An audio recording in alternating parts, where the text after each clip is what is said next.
untuk mencintai habaib dengan kita itu cinta kepada di dalam diri habaib itu ada darahnya Nabi Muhammad.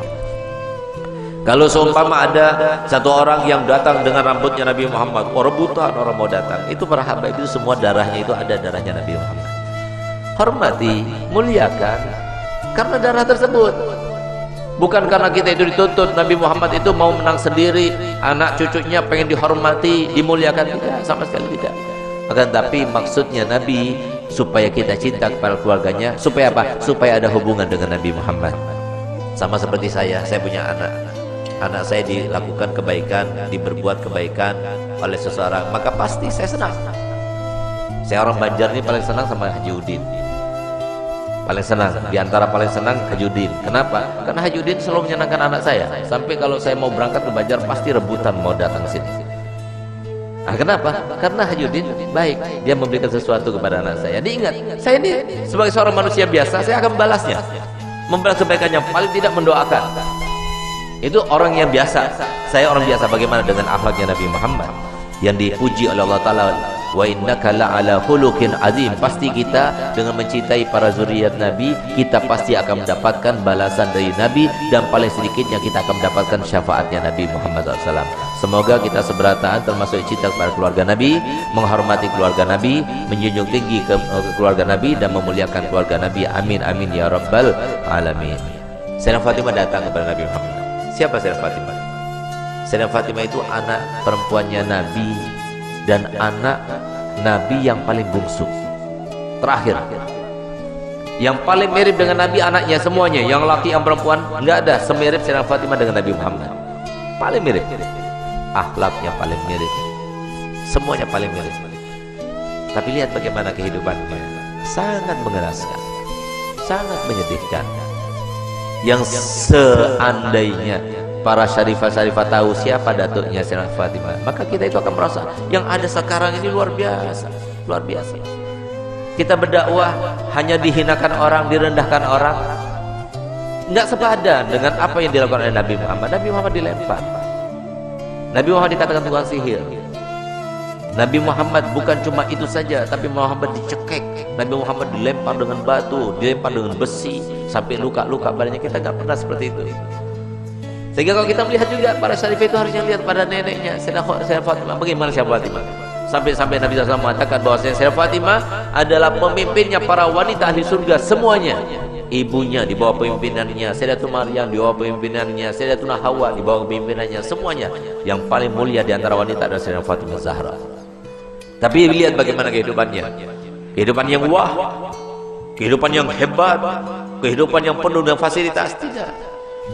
Sayyidah Fatimah itu ketika beliau kawin, itu maharnya itu kalau dihitung dengan uang sekarang cuma 4 juta sekian semuanya. Pakaiannya, untuk bajunya, untuk minyaknya. Kemudian 4.800.000 itu kira-kira itu harga 400 dirham itu. 4.800.000 itu dibagi 3. Sepertiga dibelikan minyak oleh Nabi, sepertiga dibelikan pekakas oleh Nabi. Pekakasnya itu berupa apa? Pekakasnya itu berupa bantal yang terbuat dari kulit, dan kulit itu diisi dengan pelepah kurma. Pelepah kurma. Kemudian dibelikan selimut. Selimut itu tempat duduk. Yang kata Sayyidah Fatimah, tempat duduk yang aku pakai adalah selimut yang aku pakai ketika tidur. Selimut yang aku pakai ketika tidur itu adalah yang kita gunakan untuk duduk ketika mengembala kambing bersama suamiku Ali. Yang jikalau kami tidur berdua, kami angkat ke kepala, kaki kami terlihat. Kalau kami tarik ke bawah untuk menutupi kaki kami, maka kepala kami terlihat. Itulah selimutnya Sayyidatina Fatimah Zahra. Sehingga suatu waktu pernah ada sebuah cerita yang sangat luar biasa daripada kehidupan Sayyidatina Fatimah Zahra. Nabi Muhammad SAW menangis, tidak ada henti-hentinya, menangis. Sayyidina Abu Bakar Siddiq datang, tetap menangis. Sayyidina Umar datang, tetap menangis. Sayyidina Utsman datang, tetap menangis.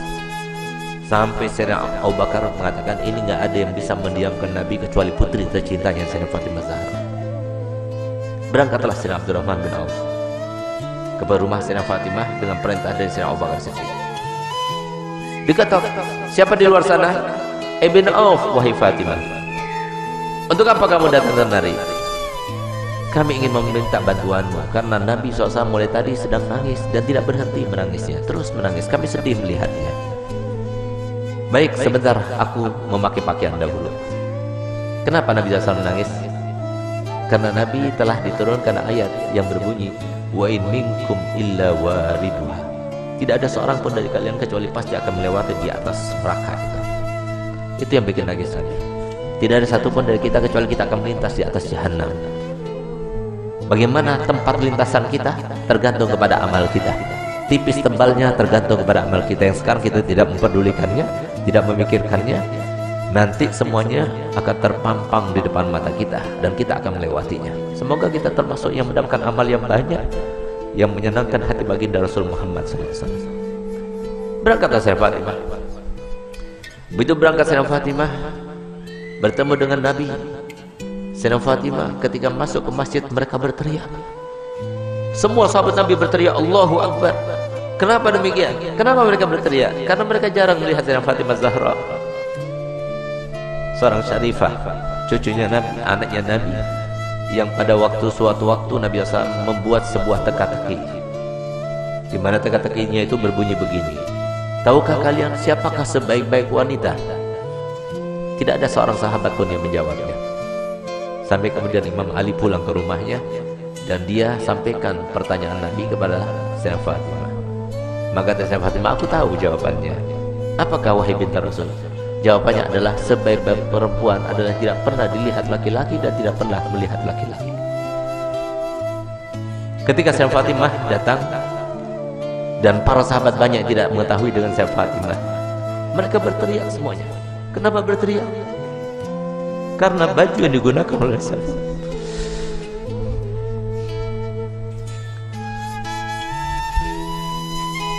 baju yang dibuka,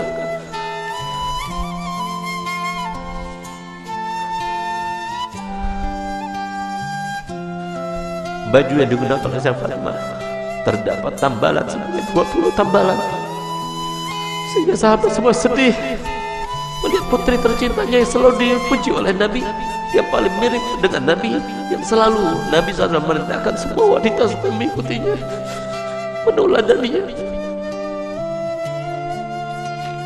Ternyata pakaian seperti itu, sesederhana itu. Saat itulah ketika sahabat Nabi merasa kasihan, merasa tidak tega, merasa iba melihat kehidupan Sayyidah Fatimah Zahra, maka Nabi SAW berkata kepada Sayyidina Umar Khattab, ya Umar, biarkan saja, demi Allah putriku Fatimah adalah pemimpin dari seluruh wanita yang masuk surga. Seandainya para syarifah sekarang tahu, lihat bagaimana pakaian Sayyidah Fatimah, lihat bagaimana perempuan yang dibanggakan oleh Nabi Muhammad SAW, yang harusnya kita sebagai umatnya menjadi tauladan baginya. Bukan seperti sekarang ini, kita terlalu membanggakan pakaian, kita selalu menampakkan kemewahan, dan kita tidak mau membagi-bagi apa yang telah kita punya. Kita tidak pedulikan kepada manusia. Subhanallah, Sayyidah Fatimah datang suatu waktu di rumahnya. Sayyidah Fatimah adalah seorang yang paling sempurna, tangannya paling sempurna, hidungnya paling sempurna, matanya paling sempurna, karena dialah yang paling mirip dengan Nabi kita Muhammad SAW. Suatu waktu Nabi kita Muhammad datang, karena Nabi Muhammad setiap hari paling sedikit 2 kali masuk ke rumah Sayyidah Fatimah, saat pagi hari dan pada malam hari. Dan setiap kali Nabi Muhammad SAW akan melakukan suatu bepergian, pertama kali yang didatanginya setelah pulang dari bepergian ada rumah Sayyidah Fatimah, dan terakhir kali rumah yang didatangi sebelum dia berangkat adalah rumah Sayyidah Fatimah Zahra. Semoga kita semua termasuk dibangkitkan bersama Sayyidah Fatimah Zahra. Di saat itulah Nabi SAW masuk ke rumah Sayyidah Fatimah. Sayyidah Fatimah punya anak kecil 2, Sayyidina Hasan dan Sayyidina Husain. Di saat beliau itu sedang menghaluskan gandum, maka kemudian Sayyidina Husain menangis, diambilnya. Ketika Sayyidina Husain menangis, diambil dengan tangan kirinya, dia dengan tangannya. Sayyidina Hasan menangis, diambilnya lagi. Sehingga saat itu Sayyidina Bilal melihat kejadian tersebut, sehingga saya Bilal merasa ibah dan dia mengatakan, wahai pintar Rasul, berikan salah satu pekerjaanmu. Kalau engkau mau, biarkan aku yang menggilingnya, dan kalau engkau mau, biarkan engkau yang menggiling dan berikan kepadaku putramu Hasan dan Husain, biarkan aku yang menggendongnya. Tidak tega beliau itu melihat bagaimana keadaannya Sayyidah Fatimah, sampai kemudian Nabi SAW melihat. Begitu Nabi SAW melihat, maka dipeluknya Sayyidah Fatimah, dicium dia. Setiap kali Nabi SAW bertemu dengan Sayyidah Fatimah, dipeluknya dan dicium di jidatnya sebagai tanda bahwa Nabi SAW ridho kepadanya. Bahkan tempat duduknya pun yang tidak diduduki oleh siapa juga, kalau Sayyidah Fatimah datang, maka tempat duduknya diberikan oleh Nabi SAW kepada Sayyidah Fatimah Zahra. Itulah kedua bagi kita para wanita. Dialah tauladan yang paling utama bagi wanita, dan dialah yang diceritakan oleh Nabi SAW dalam hadisnya, bahwasanya pernah suatu waktu Sayyidah Fatimah itu dalam keadaan pernah melukai perasaannya suaminya tanpa sengaja. Dia berbicara dengan suatu ucapan, dia tidak sadar kalau ucapan itu membuat marah suaminya. Tidak paham, bukan sengaja, tapi tidak sadar, tidak sengaja. Tapi apa yang lakukannya? Dilihat suaminya itu warnanya merah mukanya, yang menandakan bahwa dirinya dalam keadaan marah. Di saat itulah timbul rasa takutnya kepada Allah, sehingga di saat itulah dia minta maaf kepada suaminya. Maafkan aku wahai suamiku. Tapi ternyata wajah Imam Ali tetap masih merah. Takut dia kepada Allah, sehingga rasa takutnya luar biasa itu sampai beliau itu menangis histeris dan dia mengatakan, wahai suamiku, sampai dia berjingak-jingak memutari suaminya Sayyidina Ali bin Abi Thalib. Suamiku, maafkan aku, sambil dia itu berkeliling seperti layaknya orang yang sedang tawaf. Di saat itulah kemudian Sayyidina Ali melihat kepada Sayyidah Fatimah yang melakukannya. Dia merasa geli dengan apa yang dilakukannya, maka dipeluknya dan mengatakan, wahai binti Rasul, aku sudah maafkan. Subhanallah, sore harinya dia bertemu dengan ayahandanya Nabi Muhammad SAW. Ketika bertemu dengan Nabi Muhammad, maka apa jar Nabi Muhammad? Gelia Fatimah, telah sampai kepadaku apa yang telah kamu lakukan tadi. Kalau seandainya engkau meninggal dunia sebelum engkau mendapatkan maaf dari suamimu, maka niscaya aku tidak akan melaksanakan sholat jenazah terhadapmu. Disinilah maka para ulama mengatakan bahwasanya istri yang tidak solihah, maka dia itu tidak akan mendapatkan syafaatnya Nabi Muhammad SAW. Banyak di antara kita yang tidak faham bahwasanya surga itu murah disangkanya, surga itu mudah untuk kita dapatkan. Siapa bilang? Rasulullah telah bersabda, ala inna sil'atallah ghaliyah, ala inna sil'atallah ghaliyah. Ketahuilah bahwasanya barang yang dijanjikan Allah Ta'ala dengan sabar kalian, dengan kalian sabar melaksanakan perintah kami, dengan kalian sabar dengan melaksanakan perintah Allah, itu sangat mahal harganya, yaitu janji Allah untuk kalian adalah surga. Tidak mudah untuk mendapatkan surga, mudah. Harus sabar, harus melawan hawa nafsu, sampai nafsu ini sesuai dengan apa yang disampaikan oleh Nabi di dalam hadisnya, la yu'minu ahadukum hatta yakunu hawahu tab'an lima ji'tu bihi. Tidak beriman seseorang dari kalian sampai hawa nafsunya, keinginannya seperti menjadi keinginanku, seperti yang aku bawa, seperti yang aku syariatkan, seperti yang aku perintahkan. Perintahnya Nabi apa? Seorang istri itu harus menganggap suaminya bagaikan raja. Seorang istri itu kalau semua dia berpuasa selama 40 tahun, kata Nabi Muhammad, 40 hari, kemudian dia itu membuat suatu tindakan atau ucapan yang membuat galau pikiran suaminya, maka langsung pahala puasa 40 hari, sholat semalam suntuk 40 hari dihapuskan oleh Allah SWT. Itu perintah Nabi Muhammad. Ya harus kita lawan hawa nafsu kita. Siapa yang enak? Emang enak itu harus kalau mau keluar harus izin dulu. Kita itu harus menjaga perasaannya. Kita harus menjadikan dia bagaikan raja sebagaimana perintah Nabi. Itulah harganya surga. Surga tidak mudah. Kalau seumpama surga itu mudah, maka Nabi SAW tidak akan memberikan contoh kepada kita yang tidak baik. Lihat bagaimana Nabi Muhammad kehidupannya. Nabi Muhammad dikatakan sebagai orang gila, sabar. Dikatakan sebagai tukang sihir, sabar. Diludahi di depan mukanya langsung, sabar. Dilempar rumahnya dengan kotoran manusia, sabar. Itu semua itu ditampakkan di dalam diri Nabi untuk apa? Supaya menjadi tauladan buat kita. Itulah Nabi Muhammad. Untuk itulah kita itu hidup. Nabi Muhammad itu adalah manusia super istimewa. Tidak ada yang istimewa seperti Nabi Muhammad. Tapi lihat bagaimana kehidupannya. Nabi Muhammad dicekik sampai yang namanya mata itu akan lepas. Sampai itu yang namanya bekas cekikannya itu terlihat itu sampai 3 hari 3 malam membekas di dalam lehernya Nabi Muhammad. Tapi lihat bagaimana responnya Nabi Muhammad. Responnya semacam itu yang jadikan qudwah untuk kita semuanya. Di dalam Al-Quran Allah Ta'ala berfirman, laqad kana lakum fi Rasulillah uswatun hasanah. Tauladan kita yang paling utama adalah Nabi Muhammad. Tauladan yang paling utama bagi umatnya Nabi Muhammad yang perempuan adalah Sayyidatina Fatimah Zahra. Kenapa dikatakan Al-Batul? Karena beliau itu yang terputus sudah dengan hubungan dunia, gak ada lagi hubungan dunia.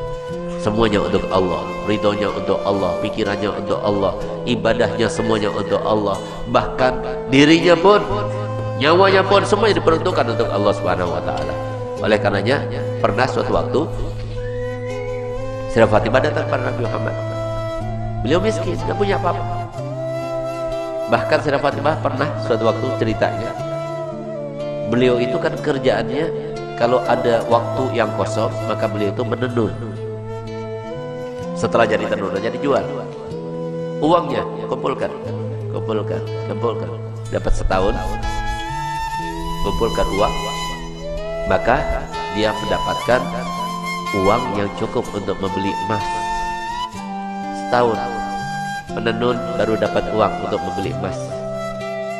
Senang gembira beliau beli emas.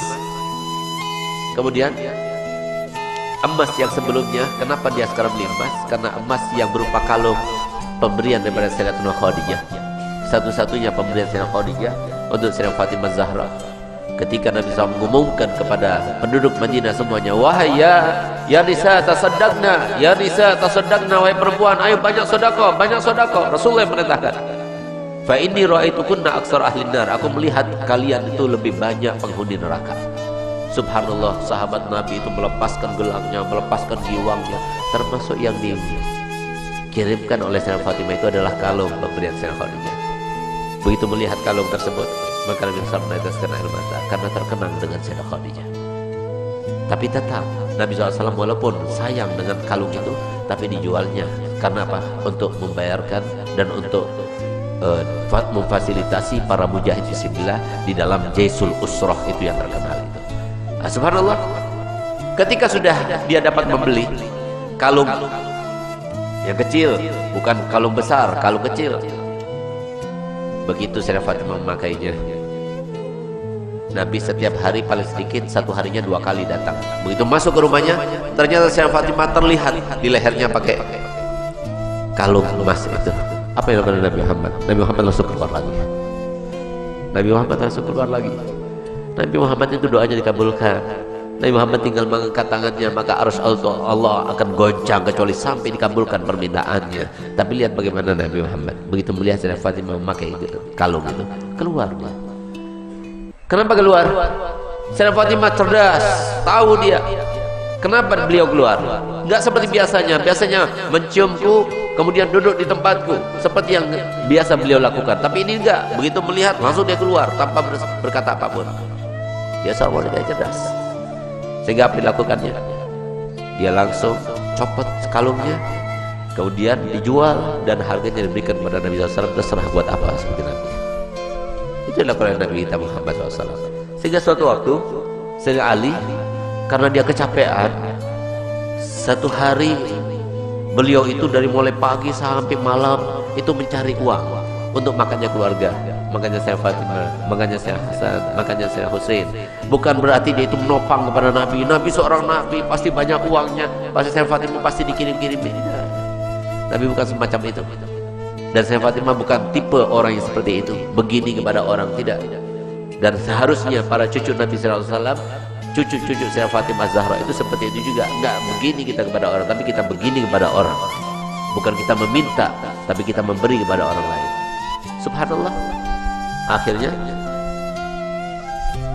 Nabi SAW ketika suatu waktu Sayyidina Ali sudah pernah capek, dia itu dalam kefakirannya itu, maka Sayyidina Ali mengatakan pada putrinya Fatimah, kepada istrinya Fatimah, Galia Fatimah, sekarang ayahmu sedang mendapatkan harta rampasan yang banyak, coba minta kepada beliau, minta seorang muda untuk membantumu supaya kita enggak terlalu repot. Ada yang membantu aku, berdagang, ada yang bantu kamu untuk merawat anak, untuk membuat roti dan sebagainya, biar kita nggak terlalu repot. Baik, diperintahkan ayah, suaminya, dia sendiri nggak mau meminta, tapi suaminya yang memerintahkan, dia berangkat. Datang dan terpaksa datang kepada Nabi. Ya Rasulullah, aku ingin memohon satu orang hamba untuk membantuku dan bantu suamiku di rumah. Apa jawaban Nabi Muhammad? Isbiri wahai Fatimah, aku akan berikan lebih baik daripada itu. Aku tidak akan memenuhi permintaanmu. Karena apa? Yang membutuhkan kepada, yang memerlukan kepada budak-budak itu yang kamu minta itu lebih banyak, lebih membutuhkan daripada kamu. Aku berikan kamu lebih baik daripada itu. Apa ayah? Kalau kamu mau tidur, baca subhanallah, subhanallah, subhanallah 33 kali. Alhamdulillah, alhamdulillah, alhamdulillah 33 kali. Allahu Akbar, Allahu Akbar, Allahu Akbar 33 kali. Dari akhirnya dengan kabira alhamdulillah katsira sampai akhirnya. Kalau kamu baca doa itu, maka itu mencukupi apa yang kamu risaukan selama ini. Subhanallah, kata ulama, kalau seumpama kita baca tasbih itu sebelum tidur, maka kita tidak akan membutuhkan pada orang, nggak perlu kepada orang. Artinya apa? Kapan kita memerlukan pada bantuan, tanpa minta orang akan bantu. Kalau kita baca tasbih yang 33 itu. Nah, jadi biasakan kita kalau tidur, kita baca tasbihnya Sayyidah Fatimah Zahra. Nah, kenapa dikatakan tasbih Sayyidah Fatimah? Karena riwayat tersebut diriwayatkan oleh Sayyidah Fatimah Zahra. Jadi perempuan terutamanya. Lalu dikatakan, kalau tidak ada yang bantu, tanpa minta bantuan, orang akan bantu. Kalau nggak ada yang bantu, kata ulama, kalau nggak ada yang bantu, dia sendiri yang mengerjakan. Seperti di Banjar ini kan jarang ada pembantu, acil-acil yang bantu itu kan jarang. Kalau di Jawa banyak, orang kaya semuanya pakai ada yang bantu di situ. Tapi di Banjar ini jarang sekali. Entah mengapa, wallahu alam. Apa karena istrinya cemburuan atau gimana, wallahu alam. Tapi yang pasti adalah saya jarang sekali melihat ada seperti di Jawa. Kalau di Jawa itu rata-rata di setiap rumah-rumah orang yang punya ada pembantu di situ. Nah, subhanallah, katanya ulama, kalau seumpama nggak ada yang bantu, maka dia tidak akan merasakan penat dan capek ketika dia itu mengerjakan pekerjaan sehari-hari di rumah. Nah, untuk ini Bu, baca sebelum tidur subhanallah, subhanallah, subhanallah. Itulah tasbih yang diberikan untuk putri kesayangannya Nabi Muhammad SAW. Nah, coba lihat di sini, ditolak oleh Nabi Muhammad. Kenapa? Dunia itu beban. Apalagi kalau dunia itu sudah beban dimasukkan dalam hati. Akhirnya seperti yang disampaikan dalam Al-Quran, innal muluka idza dakhalu qaryatan afsaduha. Sesungguhnya kalau raja-raja itu masuk ke dalam suatu desa, desa itu rusak akhirnya. Sama seperti kita ini. Hati kita jangan masuk ke dunia, jangan, nggak boleh. Dunia itu tempatnya, hati kita itu tempatnya suci. Hati kita itu tempatnya Allah dan Rasulnya Muhammad saja. Keluarga nggak ada di hati.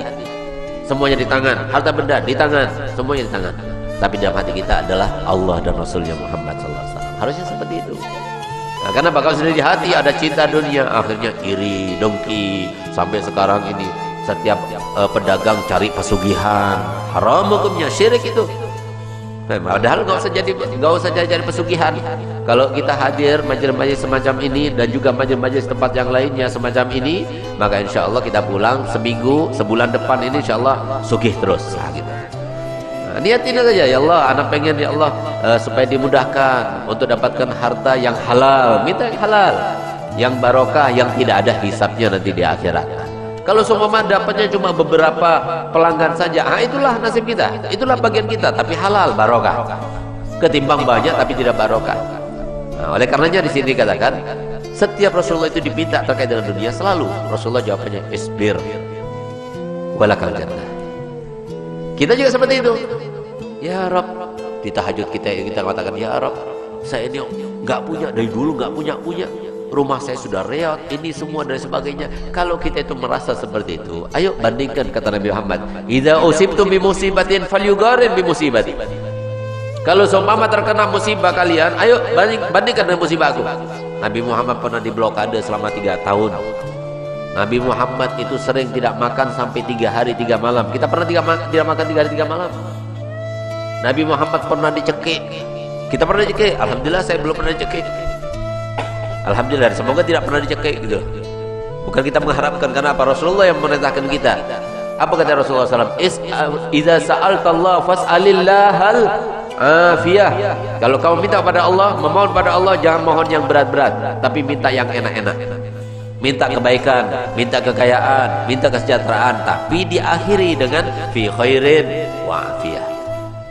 Kalau tidak fi khairin wa afiyah, takutnya ada satu orang, itulah namanya dunia.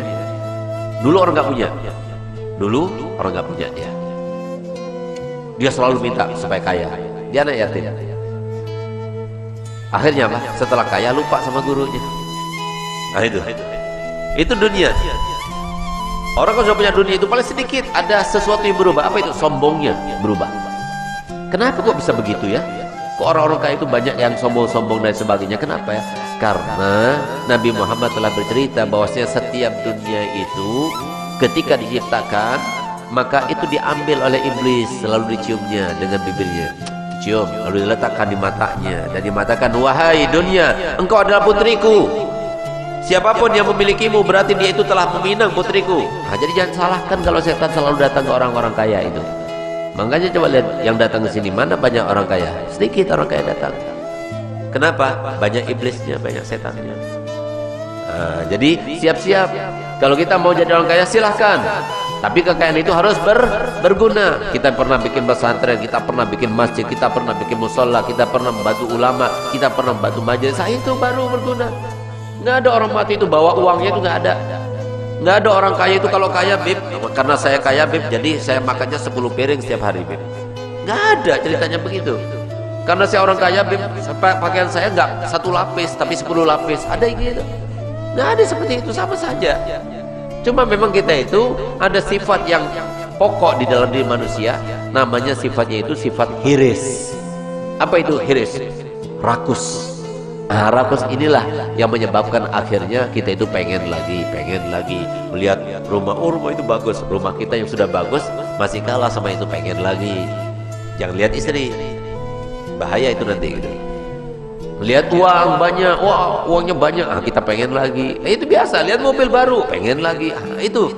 Nah, oleh karenanya tip dari Nabi SAW supaya dunia kita itu tidak menjadi sebuah hujah atau beban kepada kita. Gimana caranya? Kalau kita mau beli sesuatu, maka sesuatu yang lama harus kita sodakokan. Kalau kita mau beli yang baru, baju, kita pakai baju baru, yang lama berikan sama orang. Kalau kita berikan sama orang, dosa kita yang telah lalu diampunkan dosanya. Apalagi yang terkait dengan pakaian yang kita pakai, semuanya dosanya diampunkan. Enak tidak? Sudah pakai baju baru, diampunkan lagi dosanya. Ini tidak, numpuk terus sampai berapa bajunya? 20 lebih, 100 lebih. Nanti ada pengajian, beli baju baru lagi. Ada pengantinan, beli baju baru lagi. Bahkan pengantin baru itu Masya Allah, hati-hati bertanggung jawab depan Allah. Silahkan gunakan uang, tapi semestinya Pak. Artinya semestinya Pak, saya memang selalu katakan, kalau kita punya uang, buat apa kita itu tidak menggunakan uang kita? Gunakan, makan yang enak sama keluarga. Harus 1 minggu, 1 bulan harus pergi bersama keluarga, pergi ke tempat-tempat yang bagus-bagus, yang mahal-mahal. Supaya apa? Supaya kita faham dunia itu di bawah kaki kita, bukan kita di bawah kakinya dunia. Dipermainkan dunia. Mau beli sesuatu mikir-mikir sampai sebulan, ngapain? Dipikir-pikir, beli, kita punya uang, beli. Itu loh maksudnya. Tapi harus sesuai. Apa artinya sesuai? Jangan mubazir, jangan bikin contoh yang tidak baik kepada orang lain. Seperti apa? Mohon maaf, pengantin biasanya habis pengantinan tuh, dan saya tidak berharap pengantin yang baru yang semuanya murid saya, semoga tidak seperti itu dan keluarganya mendukung insya Allah. Pengantinan bikin acara sampai miliaran, buat apa? Buat apa? Siapa yang mengajarkan yang semacam itu? Lebih baik sodakoh, ambil 1 miliar itu misalnya, kasih pondok, belikan tanah untuk pondok. Itu berguna, insya Allah langgeng, pahalanya luar biasa, berkahnya luar biasa. Insya Allah dapat doa, dapat restu, insya Allah harmonis, romantis, dan mendapatkan kehidupan samara.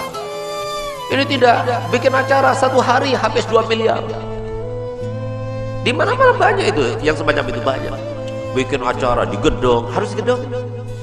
Kalau nggak di gedung, Beb, apa katanya orang? Biarkan apa kata orang. Emang kita pikirin? Emang orang itu gaji kita, kok sampai kita itu selalu memikirkan orang-orang terus? Emang orang apa? Apa yang bisa dilakukan oleh orang? Ini loh masalahnya. Masalah yang paling utama, yang paling besar ini seperti itu.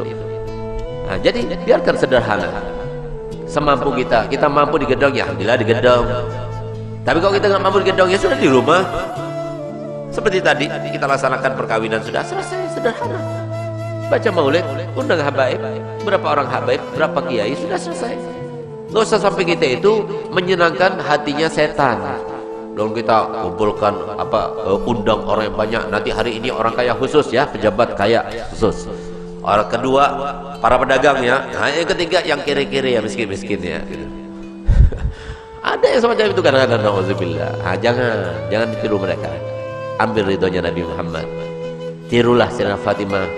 Tirulah keluarga Nabi Muhammad. Jangan sampai kita itu menjadi sebab orang lain ingin meniru akhirnya.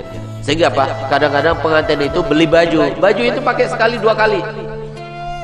Baju pengantin mahalnya luar biasa. Dipakainya sekali. Alhamdulillah saya waktu pengantin dulu sama ustazahnya ada di sini, alhamdulillah. Permaisuri saya ada di sini.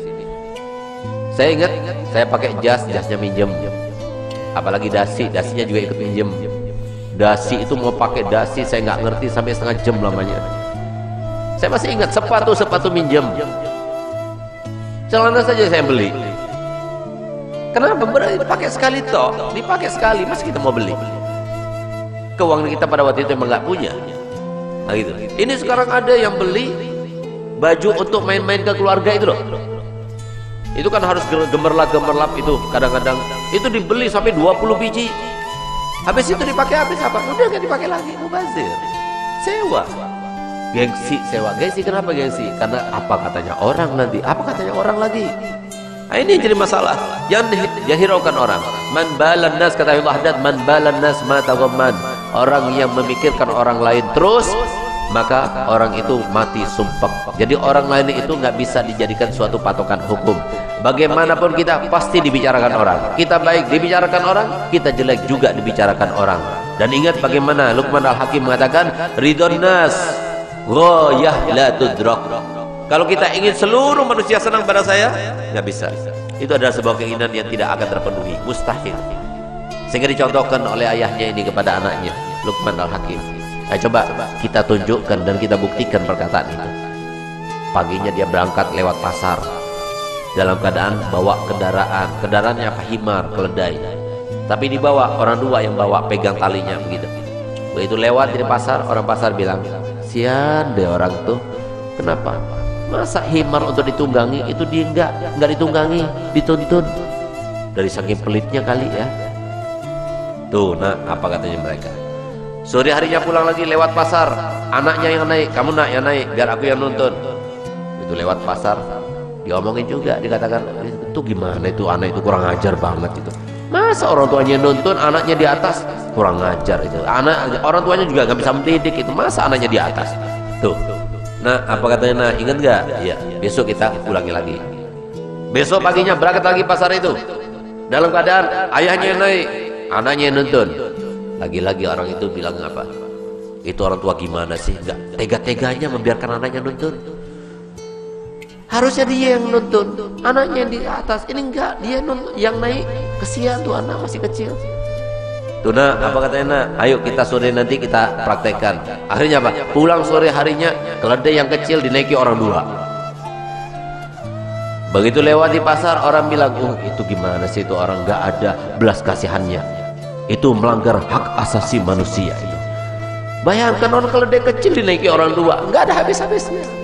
Terus kita diomongkan, baik kita diomongkan, jelek kita diomongkan. Kalau sudah tahu seperti itu, terserah ente. Yang penting anda minta ridha Allah dan Rasulnya. Lihat bagaimana Nabi Muhammad prinsipnya dalam kehidupan. Ketika Nabi SAW dipaksa oleh malaikat Jibril untuk mendoakan umatnya di Taif dengan yang tidak baik, dipaksa, tidak mau. Jadi datangkan dua malaikat, tidak mau. Nabi Muhammad tidak mau mendoakan. Tetap Nabi Muhammad mengatakan, Allahumma ighfir li qaumi fa innahum la ya'lamun. Mereka begitu kepadaku karena mereka nggak tahu. Biarkan diampunkan saja dosa-dosa mereka, kata Nabi Muhammad. Nah, malaikat Jibril nggak kuat melihat darah yang bercucuran dari badannya Nabi Muhammad. Doakan mereka yang tidak baik, seperti Nabi Nuh telah mendoakan umatnya, seperti Nabi Ibrahim mendoakan umatnya, seperti para nabi-nabi sebelumnya telah mendoakan umatnya. Apa kata Nabi Muhammad kalau tidak? Ketika dipaksa lagi, Nabi Muhammad berprinsip, malam yakun bika alayya aghadabun fala ubali. Yang penting kau ridho padaku ya Rabb. Yang penting kau tidak murka kepada aku tidak peduli. Siapapun yang memaksa aku, siapapun yang membicarakan aku peduli. Itu harusnya prinsip dalam diri kita. Jangan peduli, apalagi pedulikan setan, apalagi. Nah ini nggak pedulikan setan, kumpulkan. Ngasih nggak ya? Ngasih nggak ya? Nah itu kalau makanya kalau ada tip, kalau mau ngasih pondok, ngasih pesantren, ngasih ustadz, ngasih kiai, ngasih guru, kalau udah niat langsung disisihkan. Kenapa? Yang disisihkan itu bisa berkurang terus itu. Kita sisihkan berapa? 1 juta ya misalnya. Nanti kayaknya 1 juta lebih banyak deh. Kurangin lagi 100, 900. Hari kedua kurangin lagi 100 jadi 800. Terus sampai akhirnya nggak jadi ngasihnya guru. Jadi kalau kita sudah niat, bismillah. Kenapa? Sodako itu tidak akan keluar dari seseorang kecuali sampai melewati tenggorokannya 70 setan. Jadi paling repot emang sodako. Makanya paling repot jadi orang kaya. Kalau kita mau jadi orang kaya, siap kita jadi ahli sodako. Harusnya seperti itu. Nah, tapi masalahnya orang kalau sudah jadi orang kaya, siap untuk dengan 70 setannya itu. Makanya orang kaya itu nggak gampang, nggak mudah, mengeluarkan uang itu nggak mudah. Tapi kalau untuk hawa nafsunya mudah, bikin perkawinan yang megah, yang mewah. Tapi kalau untuk urusan pondok, urusan masjid, urusan fisabilillah, urusan ini untuk kepentingan agama Islam, mereka seret untuk mendapatkannya.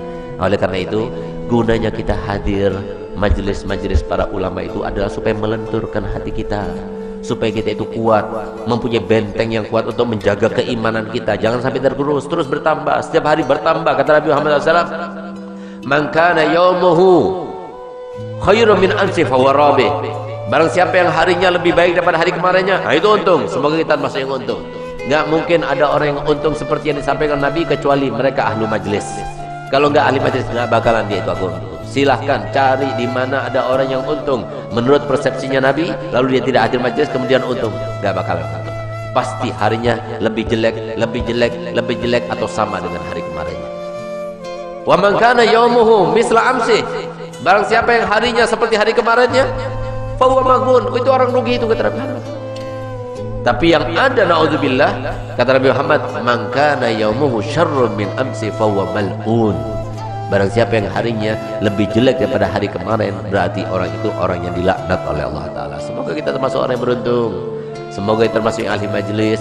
Semoga kita termasuk yang terkait dengan majelis, dengan masjid, dengan ulama, dengan para solihin. Dan semoga kita semua ya Allah termasuk yang dijadikan oleh Allah Ta'ala, dipilihnya sebagai hamba-hamba yang soleh, yang ketika kita meninggal semua orang membicarakan tentang kebaikan kita, bukan membicarakan tentang keburukan kita.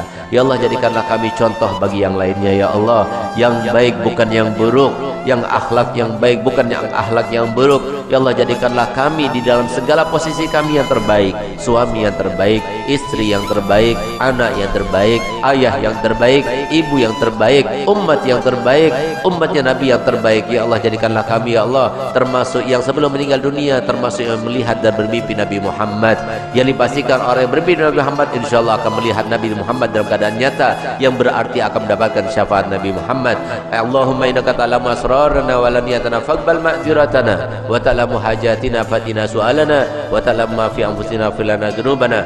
Allahumma saluka imanan yubashiru qulubana wa yaqinan sadiqan hatta na'lama annahu laysa bana illa ma katabta alaina warida bima qasamta alaina ya dzal jalali ikram. Wa sallallahu ala sayyidina Muhammadin wa ala alihi wasallam walhamdulillahi rabbil alamin.